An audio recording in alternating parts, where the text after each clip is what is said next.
안녕하십니까. 더 메시지 시청자 여러분. 저는 은평구 신사동에 있는 축복교회를 담임하고 있는 지경휘 목사입니다. 오늘 본문의 말씀인 요한복음 6장 9절 말씀, 여기 한 아이가 있어 보리떡 5개와 물고기 2마리를 가지고 있나이다. 그러나 그것이 이 많은 사람들에게 얼마나 되겠사옵나이까. 오늘 이 본문을 중심으로 오병이의 기적을 만드는 손들, 어머니의 손에 관해서 같이 이야기를 나누고자 합니다. 세상에 귀한 것이 참 많습니다. 그중에 대표적인 것이 돈입니다. 하지만 그 돈보다 더 귀중한 것은 우리의 생명입니다. 아무리 돈이 많아도 생명을 잃으면 아무 소용이 없기 때문입니다. 그리고 가장 힘들고 어려운 상황에 놓일 때 대부분의 사람들은 기적을 바랍니다. 또 실제로 기적을 체험하기도, 또 기적의 사람들을 보기도 합니다. 병원에서 의사의 포기 선언 후에 기도로 나았다는 이야기는 우리가 많이 듣고 접하기도 할 것입니다. 그런데 오늘 본문에는 우리의 이성이나 생각으로는 도저히 상상할 수 없는, 정말 생각할 수 없는 놀라운 기적이 소개되고 있습니다. 바로 오병이의 기적입니다. 우리는 주일학교나 설교를 통해서 수없이 들었던 기적적인 사건일 것입니다. 오늘 다시 한번 그 기적적인 사건을 소개하면서 이 기적을 만들기 위한 손들이 있었음을 말하고자 합니다.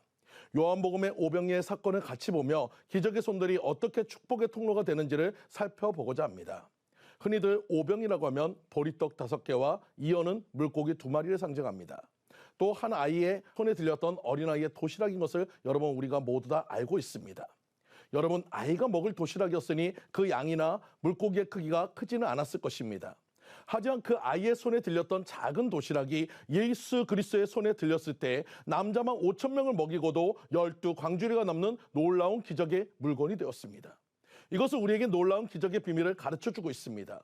바로 기적은 기적을 만드는 손에 들려져야지만 기적이 나타난다는 것입니다. 그리고 놀라운 오병이의 기적에는 그 기적을 만드는 여러 손들이 나오는데 그 손들을 통해서 하나님은 축복의 통로를 열어가신다는 사실을 기억하시기 바랍니다. 우리 또한 기적을 만드는 손의 주인공이 되시기를 간절히 축원드립니다. 그리고 축복의 통로를 여시는 성도님들 되시기를 간절히 축원드립니다. 첫 번째 기적의 손의 주인공은 어머니의 손입니다. 바로 아이의 어머니의 손입니다. 이 손은 정성을 상징합니다. 우리는 흔히 학교 다닐 때 어머니가 싸주신 도시락을 드셔보았을 것입니다. 또 자식을 위해서 도시락을 준비해 보시기도 했을 것입니다. 그럴 때 아이의 입맛보다는 건강을 생각해서 이것저것 준비를 해주시고 또 준비를 위해 새벽에 일찍 일어나셔서 준비하시는 그 손이 바로 정성의 손인 것입니다. 오늘 아이의 손에 들렸던 도시락 또한 아이의 어머니가 정성껏 준비해 주신 도시락인 것입니다. 물론 당시 아이가 가지고 있던 보리떡은 동물의 사료가 섞인 떡으로 옛날 어르신들이 말씀하시는 개떡을 상상하시면 될 것입니다. 얼마나 먹기가 불편하면 개떡 같은 인생이라는 표현을 쓰는 것처럼, 좋게 들리지 않는 것처럼 그만큼 먹기가 불편했던 음식을 나타내고 있습니다. 또 물고기는 어부들이 그물을 정리하면서 상품의 가치가 있는 것은 광주리에 담고 버리는 찌끄레기 같은 그 생선은 옆에 버리는데, 이때 버려진 생선이 아이의 도시락 생선인 것입니다.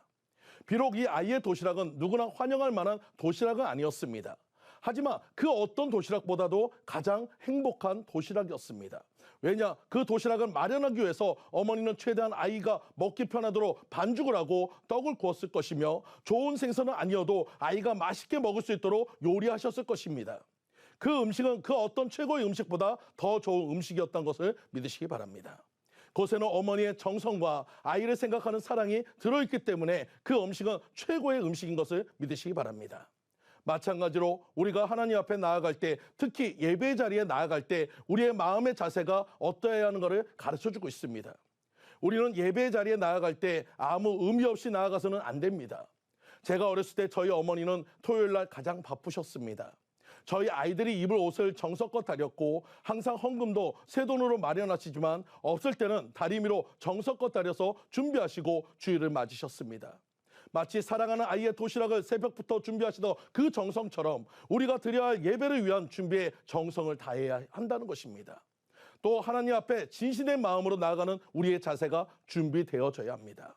그저 주일이니까 마지못해 나아가는 예배가 아니라, 안 나가면 하나님께서 벌을 줄까 봐 두려워하는 그런 예배가 아니라, 억지로 드려지는 예배가 아니라, 예배 중에 만난 하나님의 말씀을 기대하며 정성껏 옷을 다리듯이 우리의 구겨지고 흐트러진 마음을 성령의 다림으로 피시는 여러분들 모두가 되시기를 간절히 축원드립니다. 유월절 어린 양을 하나님께 드리기 위해서 최선을 다하는 예배자처럼 미리 준비된 봉투를 정성을 다해서 담고 그것에 마음을 담았지만 주님의 은혜를 생각한다면 한없이 부족함을 느끼면서 마음으로 주님 앞에 나아갈 때 하나님 우리의 기도를 들으시고 하늘의 문을 열 것을 믿으시기 바랍니다. 사랑하는 성도님들, 우리가 아이의 도시락을 정성껏 준비하는 마음으로 신령과 진정으로 예배를 드릴 때 오병이의 기적을 만드는 손이 되는 것을 믿고 축복하시는 여러분들 모두 되시기를 간절히 축원드립니다. 지금까지 더 메시지 지경휘 목사였습니다.